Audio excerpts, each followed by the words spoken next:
The Discovery Dr. Kethovan brushed the ancient dust from the carved stone wall, her four hands working with practiced precision. The ruins of Zerion 7 had been calling to her for months, ever since the planetary survey team had discovered the massive underground complex.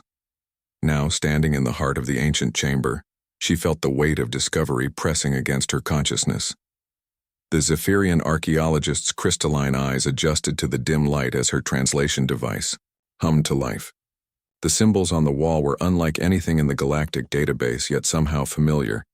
They seemed to pulse with an energy that made her skin tingle beneath her environmental suit. "Professor, you need to see this," called her assistant, Genkar, from across the vast chamber. His voice echoed strangely in the space, as if the walls themselves were absorbing and redirecting the sound waves. Kethovan made her way through the debris field, stepping carefully around the scattered remains of what had once been a magnificent civilization. The Zerion people had vanished 3,000 years ago, leaving behind only these haunting ruins and questions that nobody could answer. The wall Genkar had discovered was different from the others. Where the previous carvings had shown scenes of daily life, agriculture, and celebration, this wall depicted something that made Kethvan's breath catch in her throat. Ships unlike any design in known space hung suspended in the carved stone sky. They appeared to be made of shadow and starlight, with no visible propulsion systems or conventional hull structures. Beneath the ships, figures in strange armor knelt, before beings that seemed to shimmer between solid and ethereal. The carved faces of these mysterious beings held expressions of infinite patience and ancient wisdom. At the bottom of the wall, symbols repeated in a pattern that suggested either a prayer or a warning. "Run a deep scan on these symbols," Kethovan ordered, her scientific training overriding the chill that ran down her spine. "Cross-reference with every known language database, including the restricted archives." As her team worked, Kethovan studied the ships more closely. There was something hauntingly beautiful about their design, as if they had been crafted by beings who understood the fundamental forces of the universe in ways that current galactic civilization could not comprehend. The longest ship appeared to be the size of a small moon, yet it seemed to float weightlessly among the stars. The translation algorithm chimed, and Genkar's face went pale. "Professor, you're not going to believe this. The computer has identified fragments of the text. It's warning about something called the Silent Ones." Kethovan felt her heart skip a beat. Every child in Zephyrian space had heard the old stories, the legends whispered in the dark corners of taverns and trading posts. The Silent Ones were mythical beings who supposedly watched over the galaxy, appearing only when entire civilizations faced extinction. Most scholars dismissed them as folklore, stories created to comfort species in their darkest hours. "What does it say exactly?" she asked, though part of her already dreaded the answer. Genkar's voice was barely above a whisper as he read from his datapad. "When the conquerors come with fire and death, when the innocent cry out in the darkness, the Silent Ones will rise from the spaces between stars. They who were first shall be last. They who were thought lost shall return. Beware the phantom fleet, for it brings judgment to those who would devour worlds." The chamber fell silent except for the hum of their equipment. Kethovan stared at the carved ships, trying to process what they had discovered. If the translation was accurate, these weren't just mythological references. These were historical records, warnings left by a civilization that had encountered something beyond their understanding. "Professor," another team member called from the far end of the chamber, "I'm reading massive energy signatures coming from beneath us. Something big, and it's been dormant for a very long time." Kethovan ordered an immediate evacuation to the surface while she considered their options. As they emerged from the underground complex, the harsh light of Zerion 7's dying star cast long shadows across the barren landscape. Their research vessel, a modest exploration craft, sat on the rocky ground like a metal insect against the desolate backdrop. That evening, as the team analyzed their findings, a priority transmission arrived from the Zephyrian High Command. Kethovan accepted the communication with growing unease. High Commander Vextar's imposing figure filled the holographic display, his armor gleaming with the metals of countless conquered worlds. "Dr. Kethovan, Your archaeological mission is hereby terminated. We have need of your survey data for military purposes. The Xerion system has been designated for resource extraction. Commander, with respect, we've made discoveries here that could revolutionize our understanding of galactic history. These ruins contain references to ancient superstitions have no bearing on the Empire's expansion, Doctor. You have 48 hours to complete your data transfer and evacuate the system. The transmission ended abruptly, leaving Kethvan staring at the empty hologram projector. She had served the Empire faithfully for decades, but something about this felt wrong. The urgency in Vextar's tone, the dismissal of their discoveries, the rush to begin extraction operations on a world that clearly held historical significance. That night, unable to sleep, Kethvan returned to the underground chamber alone. Her portable lights created dancing shadows on the ancient walls as she made her way to the Wall of Prophecies. Using her personal scanner, she began a detailed analysis of the energy signatures Genkar had detected. What she found made her blood run cold. The energy wasn't coming from beneath the chamber. It was coming from space itself, from coordinates that her scanner couldn't quite lock onto. The readings were impossible, suggesting massive objects that existed in normal space but somehow remained invisible to conventional sensors. As she worked, a new sound reached her ears. It was barely audible, more felt than heard, like the universe itself was humming a song older than starlight. The carved ships on the wall seemed to shimmer in her peripheral vision, and for a moment she could have sworn she saw them move. The sound grew stronger, and Kethvan realized it was coming from her scanner. The device was picking up a transmission, something broadcasting on frequencies that shouldn't exist. She fumbled with the controls, trying to isolate the signal, when suddenly the chamber filled with a voice that seemed to speak directly to her soul. Children of the stars, hear our words. We have slept in the spaces between light, waiting for the time of choosing to come again. The conquerors gather their fleets. The innocent suffer under their advance. The ancient compact must be honored. The voice faded, leaving Kethvan alone with her racing hearts and the growing certainty that everything she thought she knew about the galaxy was wrong. She looked again at the carved ships, and this time she was certain they had moved. They were no longer floating peacefully among the stars. They were turning, orienting themselves towards some distant threat. Above ground, her scanner detected the arrival of Zephyrian battle fleets.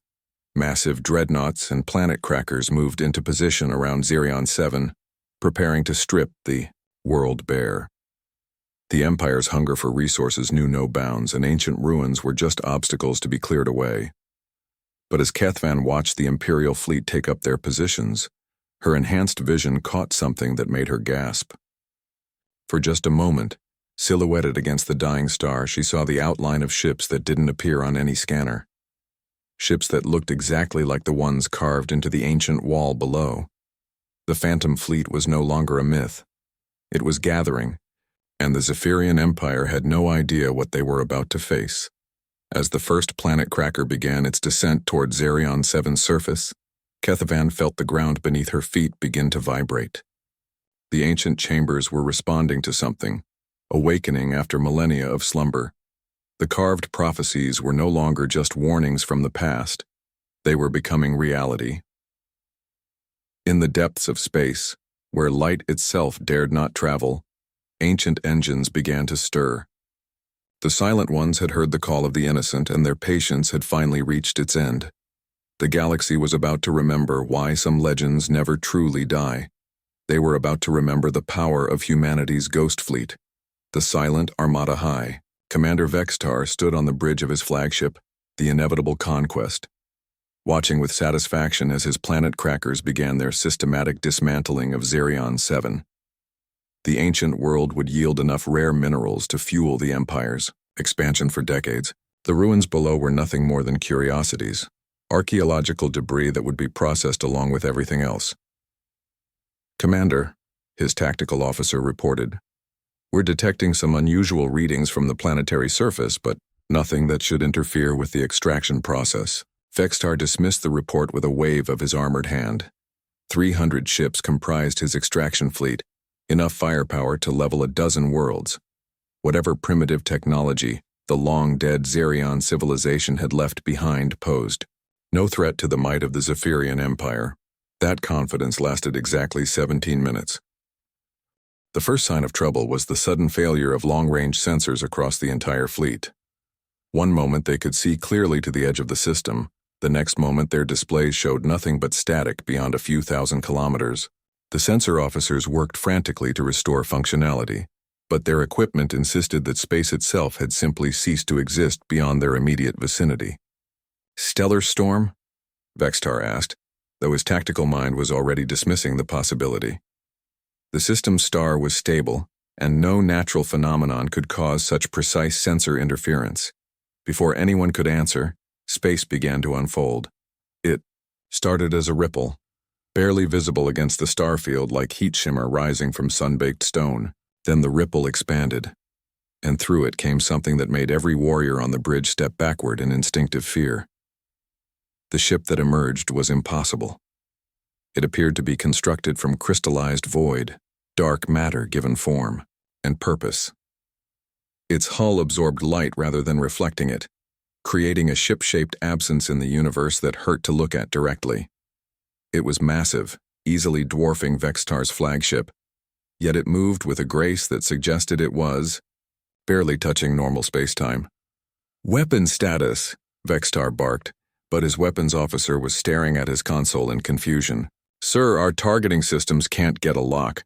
According to our sensors, there's nothing there, but we can see it with our own eyes." More ripples appeared throughout the system, dozens of them, then hundreds. The Phantom Fleet was manifesting, ship after impossible ship emerging from the spaces between reality. They moved in perfect formation, surrounding the Zephyrian extraction fleet with the patience of predators who had been hunting for millennia. The largest of the Phantom ships positioned itself directly in front of the inevitable conquest. It was sleek and organic-looking, as if it had been grown rather than built, with flowing lines that seemed to shift and change when viewed directly. Along its hull, symbols pulsed with soft light, spelling out words in every language the Zephyrians had ever encountered. A transmission request appeared on Vextar's console. Against every military protocol he had ever learned, he found himself accepting the communication. The figure that appeared on his holographic display was unmistakably human, though evolved beyond anything in the historical records. She was tall and graceful, with eyes that held the depth of centuries and skin that seemed to shimmer with an inner light. When she spoke, her voice carried harmonics that resonated through the ship's hull itself. "I am Admiral Sarah Chen of the Human Silent Fleet. You have violated the ancient compact by bringing instruments of destruction to this sacred place. You will cease your operations and withdraw immediately." Vextar's mandibles clicked in aggressive display. "Humans have been extinct for over 2,000 years. Whatever you are, you have no authority to threaten the Zephyrian Empire." Admiral Chen's expression remained serene, but something dangerous flickered in her eyes. "We are not extinct. Commander, we evolved. When our homeworld was threatened, we made a choice. We could fight for territory and resources like every other species, or we could become something more. We chose to become guardians." Behind her, Vextar could see the interior of her ship. It was unlike anything in known space, with corridors that seemed to bend through dimensions and crew members who moved with fluid precision. The technology was so advanced it appeared almost magical, as if the humans had learned to work with the fundamental forces of reality itself. "Guardians of Four." "What?" Vextar demanded, though his tactical mind was already calculating the impossible odds they faced. "Of civilizations that cannot yet protect themselves, of worlds that hold the memories of the past, of the innocent who cry out in the darkness." Chen gestured, and the holographic display showed dozens of worlds throughout the galaxy. "For 2 millennia, we have watched from the spaces between stars. We have protected developing species from extinction. We have preserved the ruins of the fallen so their stories would not be forgotten." Vextar's blood ran cold as he recognized several of the worlds shown. Mining operations that had mysteriously failed, conquest fleets that had simply vanished, resources that had proven impossible to extract despite overwhelming military superiority. The Empire had attributed these failures to natural disasters or equipment malfunctions. They had all been the work of humanity's ghost fleet. "This is impossible," Vextar whispered. "Our intelligence networks would have detected you. Our sensors would have found your bases." Chen smiled, and it was both beautiful and terrifying. "Commander, your species developed spaceflight 2,000 years after we transcended the need for physical bases. We exist in the quantum foam between realities. We build our cities in folded space. We have learned to make the universe itself our home." To demonstrate her point, Chen gestured again. The space around her ship rippled, and suddenly Vextar could see through it as if it were made of glass. Inside, impossibly vast chambers stretched away in all directions, filled with gardens that shouldn't exist and cities that defied every law of physics. Millions of humans moved through this space, all of them showing the same evolutionary adaptations as their admiral. "We offer you a choice," Chen continued. "Withdraw your fleets. End your policy of strip mining worlds with historical significance. Join us in protecting the innocent instead of preying upon them. The galaxy has room for conquerors who become guardians." Vextar's pride warred with his tactical assessment. His fleet was powerful, but these phantom ships operated on principles his science couldn't understand. Even if he could win a battle against them, there was no guarantee he could win a war against an enemy that existed partially outside normal space-time. "And if we refuse?" he asked. Chen's expression grew sad. "Then we will demonstrate why the ancient compact was created in the first place." The demonstration began without warning. Across Vextar's fleet, ships simply stopped working. Not destroyed, not damaged, but somehow disconnected from their own systems. Weapons powered down. Engines went offline. Life support continued to function, but every offensive capability simply ceased to exist. "How?" Vextar demanded, staring at his useless control panels. "We have had 2,000 years to study every technology in this galaxy," Chen explained. "Every weapon, every defense, every system your species has ever developed. We know them better than you do because we helped design the principles they're based on. Human scientists gave this galaxy quantum computing, faster-than-light communication, and the theoretical framework for most of your current technology." The Admiral gestured to her crew, and Vextar saw humans working with devices that seemed to respond to thought rather than physical manipulation. They moved through their ship with the confidence of beings who had made themselves masters of the fundamental forces of reality. "We could destroy your fleet in moments," Chen continued, "but destruction was never our purpose. We became guardians, to preserve life, not to take it. Your crews will be returned safely to Zephyrian space with their ships intact. But understand this, the ancient compact is now in effect. Any attempt to harm worlds under our protection will be met with intervention." Around the system, the Phantom fleet began to fade from view, not retreating but simply stepping back into whatever dimensional space they had emerged from. Only Chen's flagship remained visible, its impossible hull reflecting stars that shouldn't have been visible from this angle. "Captain Elena Vasquez will escort your fleet to the system boundary," Chen announced. Another human appeared on the display, younger than the Admiral but carrying the same aura of evolved capability. "Consider this encounter a lesson rather than a defeat. The galaxy has room for all of us, but only if we choose cooperation over conquest." As the Zephyrian fleet found their system slowly coming back online, Vextar stared at the Phantom ship with new understanding. The humans hadn't disappeared from the galaxy. They had simply outgrown the need to fight for resources or territory. They had become something greater than any single species' ambitions. "Admiral," he said, surprising himself with the respect in his voice, "the Zephyrian Empire has prided itself on strength through conquest. What you're suggesting would require us to completely change our fundamental approach to expansion." Chen nodded. "Change is never easy, Commander. But growth requires adaptation. Your species has the potential to become guardians rather than conquerors. The choice is yours." The transmission ended, leaving Vexitar alone with his thoughts and the impossible memory of ships that existed between realities. As his fleet began its withdrawal from the Zerion system, he found himself thinking about Dr. Kethvan's archaeological discoveries. The ancient warnings hadn't been mythology after all. They were historical records of humanity's promise to protect those who could not protect themselves. In the weeks that followed, the Zephyrian Empire faced a choice that would define their future. They could continue their policy of conquest and expansion, knowing that the Phantom Fleet would oppose them at every turn, or they could accept humanity's offer of partnership, learning to become guardians of the galaxy instead of its predators. The decision came during an emergency session of the High Council. Vextar presented his report, showing the recordings of their encounter with Admiral Chen and her impossible fleet. The debate raged for hours, with some calling for immediate military retaliation and others advocating for a complete restructuring of imperial policy.